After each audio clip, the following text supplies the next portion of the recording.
welcome back to my channel. Hope you all guys are doing well. Coming to me, I'm very fine. This is Sarvani and you're watching Sarvani Ideas Quest. So now in this video, I'll be discussing about geometric model. In my previous video, I have started with ingredients of machine learning. There we have completed with the first ingredient known as tasks. Now we are continuing with the second ingredient known as model. As I already said, we have three models. But actually in models of machine learning, we have many models, not only these three. But these are the only three which are very important and highlighted models. As we already know, geometric models, probabilistic models and logical models. So now we deal with the definition of geometric model. This model is a technique of combining both machine learning and computer vision to solve visual tasks. For these visual tasks, it extracts distinctive geometric features from images. Then, by using all these extracted geometric features, it directly constructs a geometric model in an instant space. So now let me make clear about this definition. As I already said, this model is a technique of combining both machine learning and computer vision to solve visual tasks. So its main aim is to solve visual tasks. For those visual tasks, it extracts some distinctive features from the images. So here, the data which we fed into machine will be giving some images.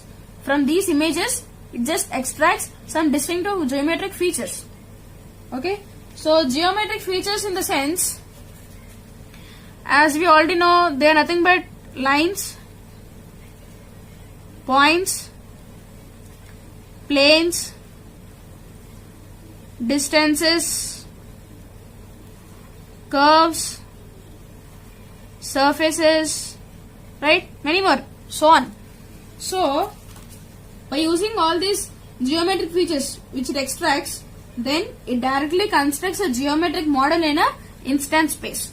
So what is meant by instant space? Instant space is nothing but it is just a set of all possible outcomes. Okay.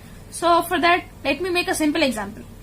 In case of toss, we just have two possible outcomes, right? Either it is tail or head. Yes. Similarly, in any situation, whatever the possible outcomes, so all those possible outcomes will be separately represented in a space, and that particular space is known as instant space.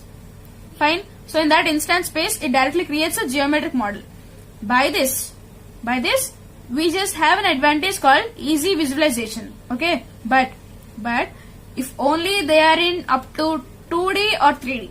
Okay. If they are up to 2 dimension or 3 dimension, we have an advantage called easy visualization. But for high dimensional spaces, that means,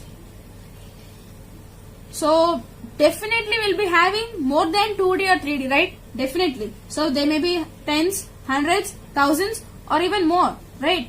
So for such high dimensional spaces, it is very hard for us to imagine as humans, right? As humans, it is very hard for us. But this situation is very common, okay? It is very common in machine learning. So that is why these high dimensional spaces are just prefixed with a name called hyper, and that is simply known as hyperplane. Fine. So when we deal with this hyperplane, because this situation is very common in machine learning, up to 2D and 3D we can handle as human, but more than 3 dimensional, it is just known as hyper, right? So we can't handle with those hyperplanes. So to solve with this, and to create a geometric model, we undergo with both supervised and unsupervised learning in machine learning. Fine. So yes. Now dealing with supervised learning, we go with classification. Then in unsupervised learning, we deal with clustering. While we deal with classification, we undergo with three techniques: linear decision boundary, large marginal classifier, nearest neighbor. Now, when we deal with linear decision boundary and large marginal classifier, as I already said, geometric features in the sense they may be lines, planes, distances, surfaces, etc. Right? So, this linear decision boundary and large marginal classifier, these are used to separate the classifiers for lines. Okay.